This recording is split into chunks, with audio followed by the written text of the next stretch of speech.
helmet is far more important than any other piece of body armor a soldier has, because if your mind gets whacked, it doesn't matter how beautiful your body is. That's true relationally. It's true spiritually.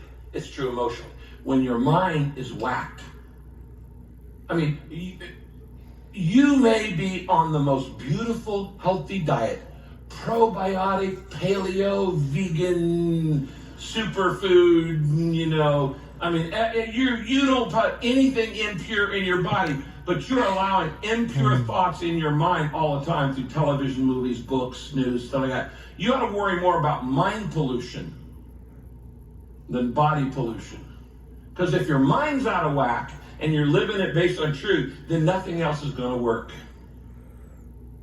Now, headgear is the most important thing that a soldier puts on to protect before he goes into battle. What is the headgear you need for the battles you're going to fight in the soul this next year? Look at the next verse, Ephesians 6:17. Accept God's salvation as your helmet. Circle the word salvation. What does the helmet do? It protects your mind. If you're not saved, if you haven't accepted Jesus Christ as your Savior, which is Christmas, what Christmas is all about, a Savior's been born to you. If you haven't invited Christ to be in your life as your Lord and Savior, you are defenseless. You have no helmet. Satan can mess with your mind, and you can't even stop him. You don't have any headgear on.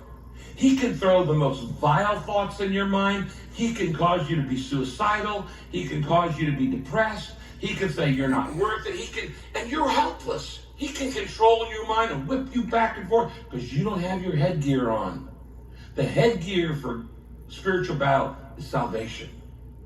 When you become part of God's family, then he puts that helmet on you. And now you've got some protection. You don't have to believe those things.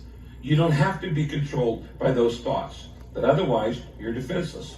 It comes through salvation. Next verse.